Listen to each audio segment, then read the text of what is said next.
이제 본문 성경은 그 다음 주에 예수님은 이제 처참하게 이제 처형을 당하시는 역사가 시작이 돼요. 근데 분위기가 6월절이 오니까 전국이 이제 분위기가 고조되는 거예요. 멀리 있는 유대인들도 예루살렘으로 몰려오죠. 대잔치가 일어납니다. 근데 예수님이 그때 이제 예루살렘으로 입성을 하시는 거예요. 그때 그 임박한 상황에 뭔가 심상치 않은 분위기를 느끼면서 제자들이 꿈을 꿉니다. 분명히 이번에 예수님이 들어가시면 왕이 될 거야, 킹이야. 그럼 우리는 뭐지? 3년간 따라다니 우리는 뭐가 되는 거야? 이렇게 해서 제일 먼저 야고보와 요한의 어머니가 예수님 이모예요. 한밤에 예수님을 찾아갑니다. 예수님, 이제 우리 두 아들을 알잖아. 같은 친척이니까 좌편 우편에 세워서 장관시켜달라는 거예요. 근데 예수님이 이상한 말을 하세요. 너희가 내가 마시는 잔을 마시겠느냐? 뭔지 모르고 그냥 덜컥 대답하죠. 그거는 죽음의 잔입니다. 근데 지금 그 소식을 듣고 제자들이 막 격분해요. 어떻게 지네만 그렇게 하냐, 밀당하냐 이거예요.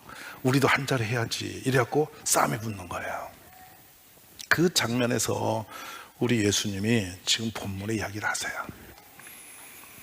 우리 예수님이 그 잡혀가시기 바로 직전 마지막에 제자들에게 기가 막힌 하나의 퍼포먼스를 하신 게 있어요.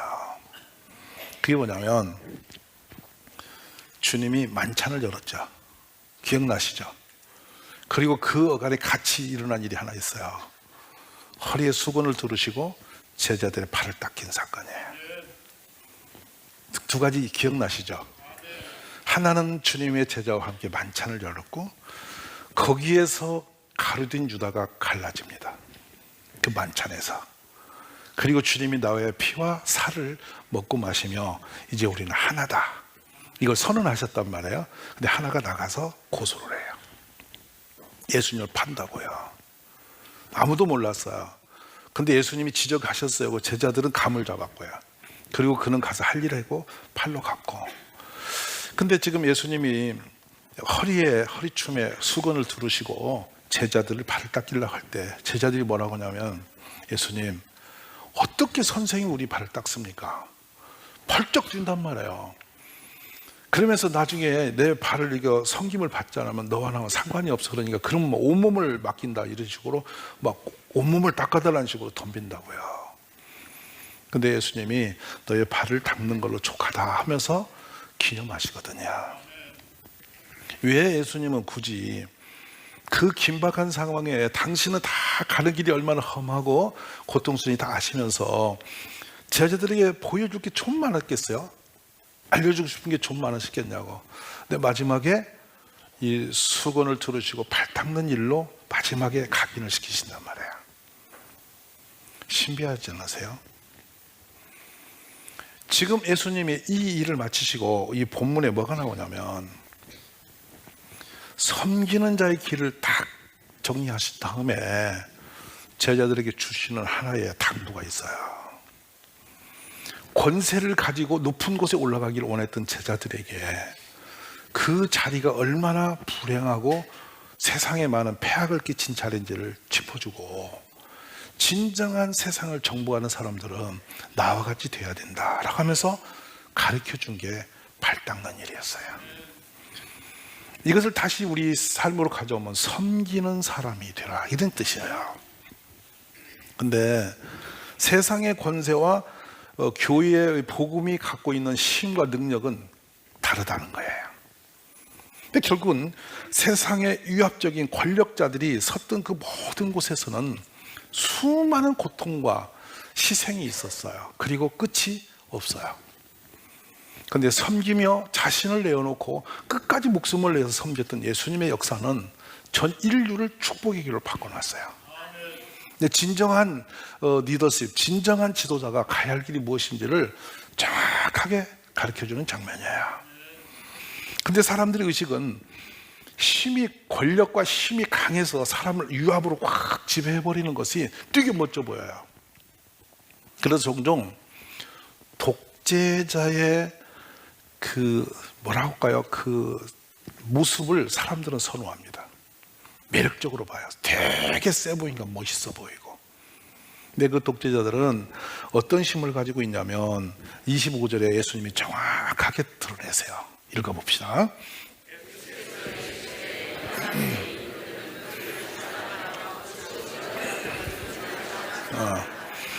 이걸 어떻게 정밀하게 그 본문 원래 기록적으로 들어가 보면 권세를 부리는 사람들은 권력을 휘두르면서 백성을 지배한다. 권력으로 지배하는데, 그러면서도 자신은 아주 착한 사람, 선한 사람이라고 이렇게 은인이라고 인정받기를 원하면서 폭력을 휘두른다. 하는 짓은 폭력을 휘두르면서 나는 굉장히 좋은 사람이야, 이것을 인정받고 싶어 한다. 언뜻 여러분 누구 떠오르지 않으세요? 그랬습니다, 여러분. 이래야 된다라고 민족의 군중의 마음, 백성들의 마음을 쫙 끌어서 딱 손들면 하이 히틀러. 기억나세요? 나치. 전 세계 1000만 명 이상의 목숨을 죽인 사람이에요. 스탈린. 공산국가. 모든 물질은 같이 나눠 써야 된다. 누구 잘 살고 못 살고 없다. 그래 놓고 자기들은 극한 부자가 되고 나머지 약한 자는 밟아 죽여버리고, 그리고 무기와 그 공산주의 사상에 반역한 자는 모조리 없애버리고 죽여버리는, 그 끈은 우리 대한민국까지도 미쳐서 6.25 전쟁을 일으킨 사람. 결국에는 뒤에 스탈린이 있었던 거죠. 그들이 세상 권력을 어떻게 활용하는지를 보는 극명한 장면들이에요. 그러면서 역사 속에 자기는 동상을 세워놓고 엄청난 착한 지도자로, 유리한 지도자로 인정받기를 원해요. 근데 제자들에게 너희도 그 길을 갈래? 이걸 물으셔요. 근데 이게 세상 밖에서 그런 세력들이 계속 역사를 주관해 왔죠. 세상의 위대한 영웅이라는 사람들은 많은 사람을 죽이는 피 위에 서 있는 사람들이에요. 조용히 평화롭게 해서 위대한 인물이 잘 안 나와요. 항상 사람의 희생을 대가를 통해서 자신의 높은 자리에 올라가서 힘을 발휘하는 거예요. 무시무시한 일이죠. 좀 더 강한 사람의 이렇게 그 통제력을 가지고 강하게 사람들의 희생을 요구하는 사람일수록 강한 카리스마를 드러내면서 위대한 지도자로 떠오르거든요. 그리고 정복을 합니다. 그 힘을 가지고. 근데 우리 예수님이 원하시는 세상의 지배자는 그런 게 아니에요. 그러면서 26절에 바로 우리에게 지적해요. 제자들에게 좀 깨닫게 하시는 거죠. 너희는 그렇지 않으니. 자, 읽어봅시다. 너희는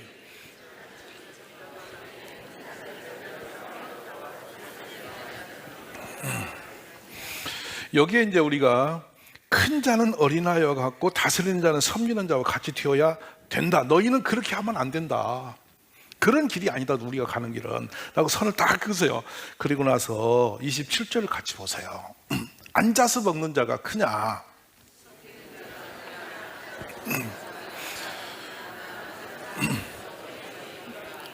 저 장면은 어떤 것을 여러분이 연상하면서 들으셔야 되냐면, 이스라엘이라는 나라가 식탁에서 이렇게 식탁을 교제할 때 있어서 종들은 들에서 일을 하고 들어와서 음식을 준비하여 식탁에 먹을 거를 차려요.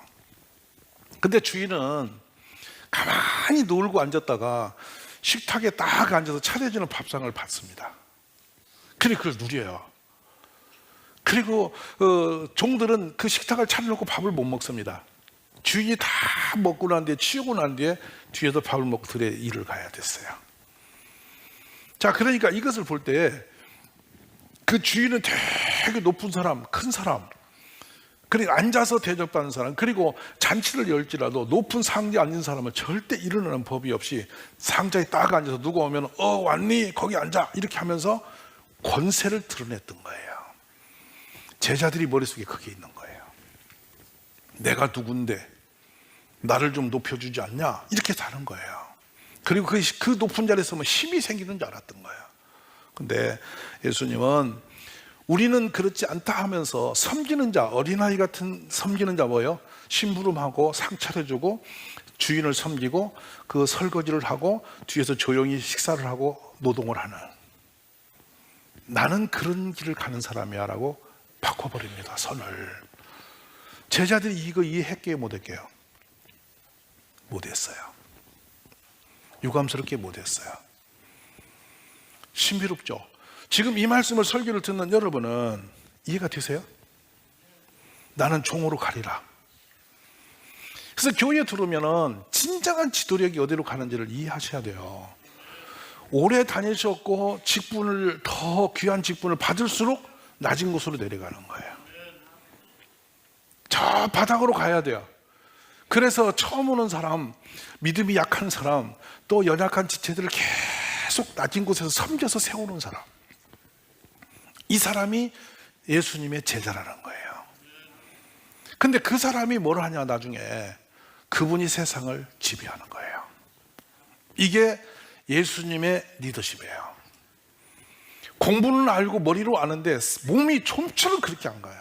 왜냐하면 종은 낮은 사람, 앉아서 받아먹는 사람은 높은 사람으로 우리는 머릿속에 각인되어 있어요. 그래서 우리에게 말하는 것이 있어요. 영어로 서번트라는 용어를 쓰는데 그게 뭐냐면 종과 노예다.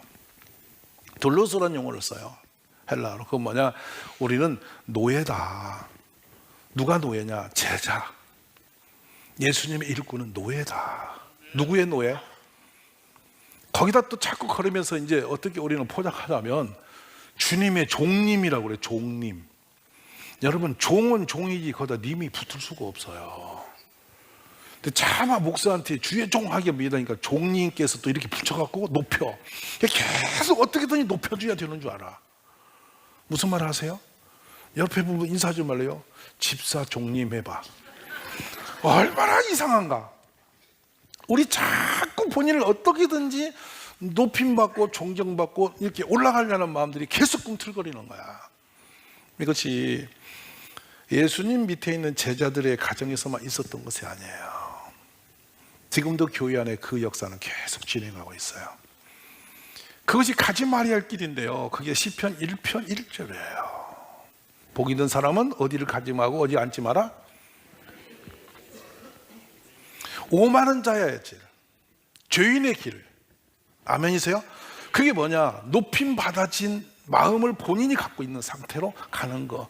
이것이 사단이 기다리고 있는 길이에요. 오늘 우리는 이 예수님이 가르침에 정확한 삶을 살아갈 수 있도록 기도하시기 바랍니다. 나는 너희 가운데서 섬기는 자로 있다. 우리의 위치는 섬기는 자리에 가 있는 것이 우리의 위치다. 그게 우리의 자리다. 아멘. 그런데 기독교는 어떤 의미를 갖냐? 예수님이 가시는 섬기는 그 자리에서 뭐냐면 물이 바다 덮음 같이 여호와의 영광을 인정하는 것이 세상에 가득 차는 것. 그 나라 위해서는 우리가 섬기는 길로 들어가야 된다. 할렐루야. 저는 우리 모두가 물이 바다 덮음 같이, 이것은 뭐냐, 물이 바다를 덮어오듯이 예수님을 아는 그 영광의 모든 하나님의 나라가 이제 확 덮쳐가야 된다. 세상을, 저 배악하고 악한 세상을 복음으로 쫙 덮어가는 거야. 할렐루야. 그게 꿈이고 이루려면 너희는 섬기는 자리에 가라. 이사야서 11장 9절을 같이 봅니다. 내 거룩한 산, 이는 물이 바다를 덮음같이 지식이 이 세상에 충만할 것이다. 자, 이렇게 아름다운 나라가 되려면 높은 자리에 앉아서 종 부리듯이 소리 지르면서 권세 가지고 휘둘려 갖고는 불가능하다는 거예요. 아멘. 제가 그런 생각해요. 요즘에 우리 이제 지체들이, 군인들이 이제 입대하는 과정에 참 슬픈 마음으로 가는 거거든요. 어차피 2년여 세월을 군대로 가는 거예요. 대학 다니다 놔두고 가는 거야. 근데요, 제가 엊그제도 TMO에서 제가 한 2시간 있었어요. 회의하느라고, 서울역에. 근데 기가 막힙니다. 애인하고 이별을 해요. 근데 군대 가는 놈이 불안해 죽을 지경이 얼굴이. 바로 말하는데 여자가 뚱하게 앉아있어요. 설득이 잘 안 되는 모양 같아. 그걸 보는데 거기 얼마나 슬퍼. 근데 그때 아이스 아메리카노를 갖다가 탁 주고 여자에게다 주고 노래를 불러주고 대화를 하는 거예요. 그게 섬기는 거예요.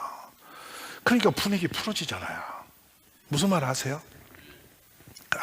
그게 얼마나 제가 보면서 섬김의 능력은 어마하구나. 거기서 만약에 대대장이나 별 3개, 무궁화 3개 다신 분이 나타나 거기 있었어. 옆에 있는데 그분이 야, 둘이 사겨, 결혼해. 그러면 사라져요? 말이 안 되는 일이잖아, 이거는. 근데 마음의 감동을 주면, 섬김의 감동을 주면 스스로 변하는 역사다. 할렐루야. 저는 이 섬김이 얼마나 유리한지를 알 수 있는데요. 우리가 어디 가든지 섬김의 역사 일어나요. 전에 개척교회 할 때였어요. 현대 아파트에서 한 가정을 타겟 삼고 그 가정이 좀 열악했어요. 남편이 운전하고 이렇게 객지로 다니고 가족이 이렇게 있었는데 이 집사님이 털 소 발 그거 이렇게 고아갖고 그걸 가지고 그 다려서 그 정성껏 포장해서 그 아파트에 계속 배달하는 거예요. 근데 어느 날은 안 먹는다고 막 버리기도 하고 막 고함도 지르고 이렇게 하는데 계속 갖다 놓는 거야. 3년 지나니까 교회 오시더라고요. 섬기는 사람 못 이겨 먹어요. 욕을 해도 그냥 섬기는 거야. 그냥 욕을 하든 말든 나는 내 사랑으로 가는 거야. 왜 그러냐면 당신 내가 꼭 예수 믿고 복 받았으면 좋겠다고 계속 그러고 가는 거야. 그런 복 싫다고 하는데도 계속 가는 거야. 섬기는 사람 이길까? 소리치는 사람 이길까? 결국에는 항복하고 오는 거야. 오늘 우리가 예수님의 역사를 보면서 힘과 유력으로 세상을 지배하는 꿈을 갖지 말고 낮아지고 한없이 낮아지고 자기를 부인하고 또 낮아져서 계속 섬기시면 주님의 나라가 이루어져요. 할렐루야. 지금은 그게 이제 효과적이지 않아서 좀 마음이 아플 때 이 동네가 거침없이 교회를 못 오게 하고 엄하게 방해를 했어요. 도장 찍고 막 시청가 군청에 가서 데모를 하고 막 엄하게 힘들었어요. 이 교회 세울 때. 근데 어떻게 했냐면 낡은 차지만 자동차에 동네 그 할머니를 다 태워가지고 호미하고 이렇게 바구니를 다 준비해서 저기 안섬에 가서 배를 타고 바지락을 캐러 가. 그럼 여러분 바지락을 물이 올 때까지 2시간 반 동안 바지락 같이 캐면 친해져 안 친해져? 우리는 같이 업종이 같아졌어 이제. 그래 바지락을 캐서 갖고 와서 그걸 헹궈서 배에다 싣고 와서 집에다 다 내려드려. 이게 섬김이잖아. 그때 그 구멍가게 아저씨가 우리 딸 좀 데려가라고 늘 했던 것이 지금 박정진 권사야. 그 아버지가 후원해서. 그러면 그 가서 그 가게에 가서 이제 음료수 하나씩 사서 배 타러 이제 그 갈 때 그걸 데워드리고 이렇게 가고 하면서 친해져서 이 동네 22%가 교회를 왔어. 그냥 교회 오라고 제가 예수 천국 난리 내봤자 천국은 니 나가라고 그래요. 근데 그냥 섬기는 거잖아요. 그리고 할머니들이 여기서 그 농산물을 해서 꽈리고추를 했어요, 이 동네가. 근데 오후 3시 반이 되면 농협 공판장으로 가야 돼. 그러면 이거를 유모차 같은 데 싣고 그 할머니 할아버지가 쭉 버스 타러 가요. 그러면 제가 그 시간에 틈틈이 내면 가서 전부 제 차에 싣고 모시고 가서 경매를 제가 해. 무슨 말 알아요? 그래 다 챙겨가지고 갖다 넣어드리고 갖다 배달을 하니까 지역 주민이 그때부터 조용해지는 거야. 할렐루야. 그러니까 이제 교회로 오기 시작하는 거야. 긍정적이 되는 거예요. 이해되셨습니까? 우리는 섬기면 역사 일어나요. 눈 부릅뜨고 큰 소리 친다고 혈기 부리고 힘을 부린다고 이기는 게 아니에요. 섬기는 자가 큰 사람이에요. 우리 그런 예수님의 정신을 받으시기 바라요. 그래서 28절 같이 오늘 몇 번 보셔야 되는데 외우십시오. 자, 읽어봅시다. 그리고 너희는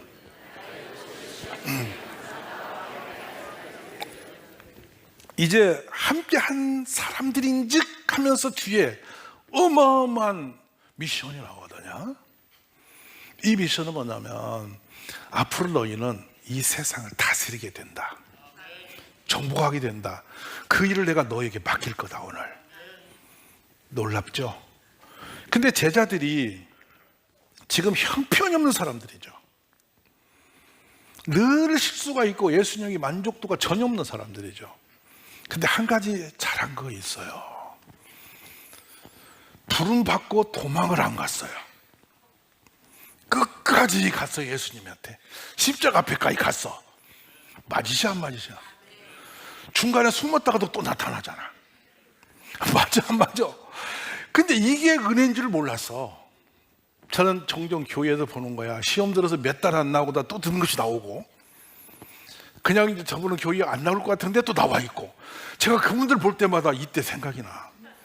은혜다. 뭐냐면 시험 가운데도 항상 예수님과 동행했대. 좋은 가운데만 있는 게 아니야. 그 따라다니다 죽을 뻔했어. 뭐냐면 되지도 않는 일을 시키시는 거야. 포도주가 떨어졌다니까 물 부으라고 그러고, 갖다 퍼주라고 그러고. 말이 안 되잖아 이거. 근데 퍼주니까 또 포도주가 나오고. 자신들이 이해가 돼야 안 돼? 안 되는데 또 예수님이 시키니까 했더니 그 일이 일어나고. 이게 우리말로 말하면 이게 되질 않는 일이야. 배고픈 사람들 보고 뭘 갖다가 주라고 그러고, 돈 줘야지 가서 사오지, 너가 갖다 주라고 못한다고. 그러니까 도시락 하나 들고 오니까 그러면 가만히 있으라고, 기도해갖고 도시락하고 농아주라고. 여러분, 도시락 하나를 5,000명 주라는 게 말이 돼? 그들이 이해가 됐어? 농아주다 보니까 12광을 남아. 이거 죽을 일이거든. 저녁에 배 타고 간단 말이에요. 가라고 그래서 가는데 또 12광기를 놓고 왔어. 안 챙겨왔다고 둘이 싸움이 났어. 그랬더니 예수님이 또 나타나셔서 믿음이 적은 자들아, 아까 먹은 빵을 생각하면서 지금 12광길이 없다고 다투냐? 믿음이 적었다. 또 꾸질 안 먹어. 맞아 안 맞아? 그 예수님이 가라고 그래서 배 타고 가는데도 풍랑이 나도 배가 뒤집어질 직경인데 예수님 또 안 계셔. 한밤에 풍랑 속에 또 오시는 거야. 귀신처럼 오셔. 그냥 귀신 나타났다 그랬더니 내다 또 이러셔. 얼마나 이상해. 그러니까 베드로가 혹시 몰라서 저도 좀 같이 걸어서 이시고 그랬더니 걸어라 했더니 또 물에 빠지는 거야. 그래서 죽을 뻔했더니 또 건져 놓으시고 믿음이 적은 자더라. 이거 살겠냐고. 그 베드로 또 예수님을 주는 그리도 살아계신 하나님 아들이십니다 했더니 바유나 시므나 너는 복이 있다고 칭찬을 엄청 듣고, 내가 십자가에서 죽었다 산다 그랬더니 절대 그러지 마옵소서. 그저 예수님이 이 사단아 내 뒤로 물러가라. 우리 같으면 진즉 도망갔어. 근데도 베드로가 주님을 따라가. 여러분, 종종 있죠. 교회 업적도 없고 믿음도 없고 그냥 피곤도 하고, 이 설교 시간만 되면 왜 이렇게 졸리는지도 모르고, 다양한 분이 교회에 계세요. 근데도 끝까지 가는 거야. 우리의 은혜는 끝까지 가는 거야. 말씀 아멘. 그냥 죽을 때까지 예수님 믿고 가는 거야. 그러면 상급이 있는 거예요. 오늘 이 장면이 마지막 날에 가슴에 품어야 돼요. 할렐루야. 근데 얼마나 놀랍냐면 이 주님이 가시는 그 길에 다시 한번 28절 너희는 나의 네, 교회 다니시면서 굳은 일, 좋은 일, 나쁜 일, 상처받는 일, 흔한 일을 보는데 좋은 일이 많게요, 나쁜 일이 많게요? 양심껏 대답해봐. 교회 다니면서 은혜가 넘치는 일이 많았어? 시험 들고 고통스러운 게 힘든 일이 많았을까? 제가 다시 바꿀게요. 부부가 살면서 좋은 일이 많았어? 힘든 게 많았어? 여기서 얼른 대답이 나오네. 근데 들어보셔. 사실은 둘이 살면서 좋은 날이 열흘이면 안 좋은 거는 10분이었어. 근데 10분은 기억이 나고 열흘은 없어졌어. 예수님 따라 살면서 은혜가 넘치게 많은데 은혜는 일상으로 당연하게 지나가. 아픈 상처만 기억을 해. 교회 다니면서 나에게 좋아하는 사람이 얼마나 많은지 몰라. 근데 나는 욕한 사람만 기억나. 맞아 안 맞아? 얼마나 은혜 받은 일이 많은데 지나가다가 시험 든 일만 꼭 끼고 있어. 나 교회 생각하면 시험 이렇게 돼. 근데 참 고마운 것은 안 떨어지고 있는 거야. 이게 문제야. 이게 문제야. 그 제자들이 그렇게 산 거예요. 그래서 불완전했고 깨닫지도 못했고 주님을 이해하지도 못했고 도움이 되어드리지도 못했고 때로는 엉뚱한 생각으로 주님에게 염려가 되었고 믿음이 없어서 책망도 받았고 늘 그들의 행동은 예수님 보시기에 미숙한 사람들이었어요. 칭찬 들을 일이 거의 없었어요. 그런데도 불구하고 제자들이요, 예수님이 배 타라면 배 타고 가라면 가고 아멘이세요? 서라면 서고 그렇게 했던 제자들이죠. 그냥 흉내라도 냈던 거예요. 물을 퍼다 주고 이게 포도주라니 가서 따라주니까 포도주가 됐고, 먹을 걸 주랄 데 없어서 없나이다 하니까 도시락 하나 들고 기도해서 대주시니 그것이 먹거리가 되었고, 광풍에 휘말리던 그 밤도 우리는 죽었구나 해서 주님을 깨웠더니 주님이 잠잠케 하셨고, 항상 그들이 일상의 현장의 내용은 인간적으로 정확한 그곳은 아니었던 새로운 길이 예수님 만날 때마다 일어나고 있었어요. 신비롭잖아요. 우리 주님은 언제나 우리 생각 밖에서 역사를 했었다는 것이에요. 아멘이세요? 수없는 그런 역경을 거쳐서 모든 시험 중에도 그러나 주님 곁에 있었던 사람들, 잡혀 있어서 모욕당하던 그 밤에 무드로 또 와가지고 예수님을 부인하고 욕하고 도망치냐고, 얼마나 기가 막힌 밤이야. 근데 그것 때문에 고통이 되고 슬픔이 되어서 통곡을 하고, 또 예수님 잡혀가실 때 아무런 힘도 뒤어지 못하고 군중 속에 숨어서 멀리서 따라가기 시작하고, 부활하신 주님을 다시 만났건든 주님을 믿을 수 없다고 다시 만져보고 그 창자국 못자국을 다시 손으로 만져보고 이제 주님을 인정하겠다고 덤비는 도마. 그러나 주님은 도마를 버리지 않으셨고, 도마는 그 창피한 모습을 가지고도 주님 곁에 있었던 거예요. 할렐루야.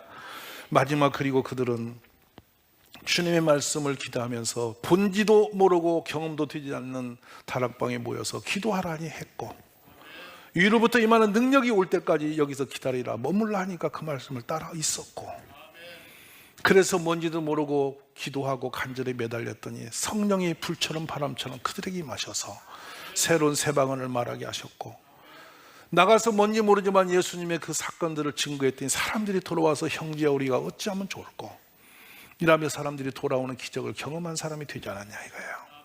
저는 이 일이 오늘 우리에게도 일어나기를 믿습니다. 29절과 30절 한번 볼까요? 자, 읽어봅니다. 내 아버지께서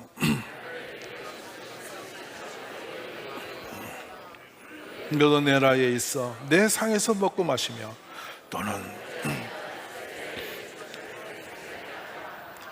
내 믿음 하나도 지켜내지 못하고 예수님이 그렇게 절박하게 기도하라는 것도 지키지 못하고 잠들었던 사람들이에요. 근데 주님이 뭘 보셨냐면 항상 나와 함께한 너희들이 이제 내가 너희들에게 아버지께서 나라를 내게 맡기신 같이 내가 너희들에게 맡길 것이니 너희로 내 나라에 있어 이 상에서 먹고 마시며 또는 보좌에 앉아서 이스라엘 12지파를 다스리게 하려 하노라. 이 말씀이 마지막에는 땅끝까지 증인으로 설 것이다. 그리고 제자들은 위대한 사람으로 바꿔진 것입니다.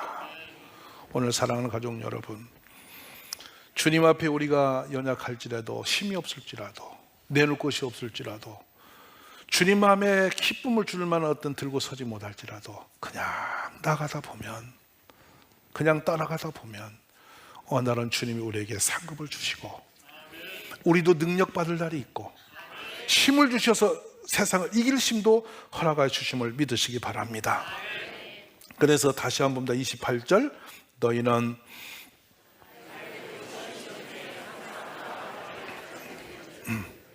그렇습니다. 이렇게 시험 중에도 항상 갔더니 이제는 세상을 다스리는 권세자로 세웠는데 놀랍게도 오늘의 말씀 31절과 2절을 봅니다. 사탄이 우리를 가만두지 않는다는 겁니다. 읽어봅니다.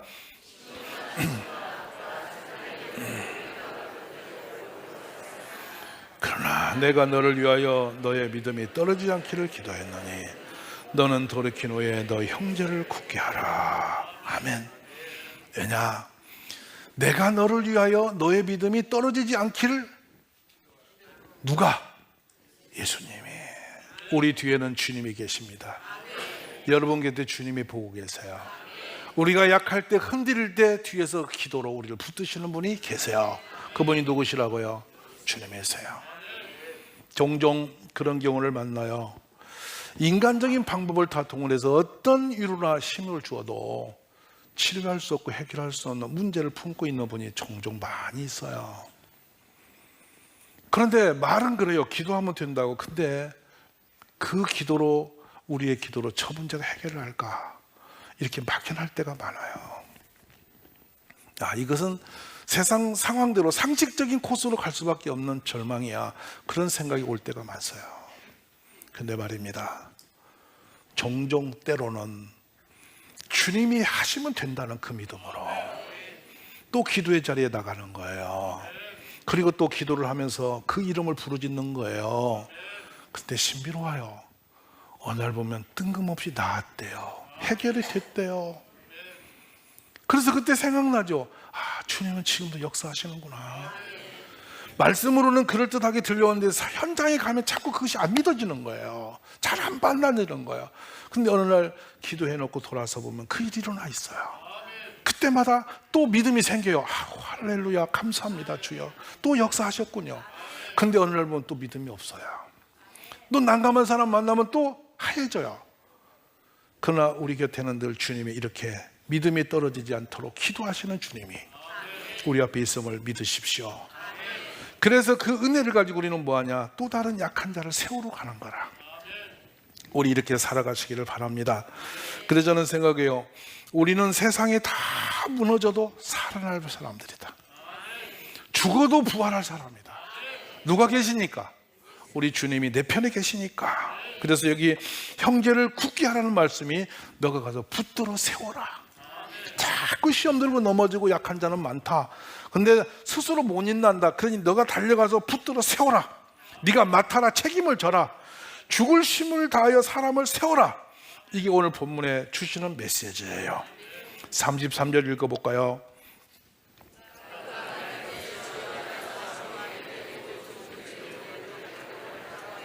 이야, 용기 백배해요. 뭔 말씀이냐면, 주여, 저는 죽을 준비도 되었고 무엇이든 해낼 준비가 된 사람입니다. 누가 그랬다고요? 베드로가 그랬어요. 그리고 다음날 예수 모른다고 욕하고 도망간 사람이에요. 용기 백배. 근데 그 무너진 베드로를 회복시킨 분이 누구야? 그렇습니다. 우리 주님이 하시면 됩니다. 오늘 또 여러분 세상에 난감한 일이 많으실 거예요.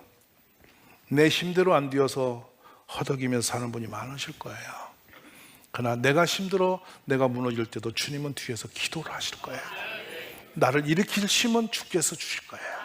믿으심이 되시기 바랍니다. 마지막으로 히브리서 7장 25절을 봅니다.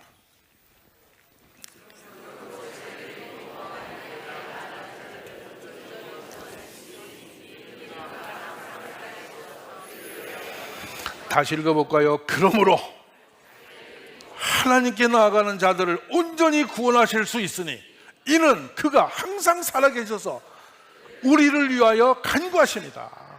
여기에 나를 위하여 간구하십니다. 누가? 예수님이. 오늘 주님이 우리를 위하여 기도하고 계신다는 것입니다. 아멘이십니까? 그래서 오늘 32절에 다시 한번 마음을 둡니다. 자, 32절. 그러나 내가 너를 위하여 너의 믿음이 떨어지지 않기를 기도하였노니 너는 돌이키는 데에 가서 너의 형제를 굳게 하라. 이 말씀 붙들고 모두 승리하시기를 바랍니다. 기도하겠습니다. 하나님, 놀라우신 은혜로 우리를 위해서 오늘도 기도하시고 사단마귀가 밀가불 듯이 우리를 뒤흔들려고 할지라도 주님이 지켜주심을 믿습니다. 반드시 승리하게 도와주시고 우리가 어디 가든지 높은 곳에 서려고 하지 말고 낮은 곳에 임하여 섬기는 자의 삶을 살아가고 연약한 지체들을 세우는 데 힘을 더하는 온 가족 되도록 복을 나리어 주옵소서. 예수님의 이름으로 기도 올리옵나이다. 아멘.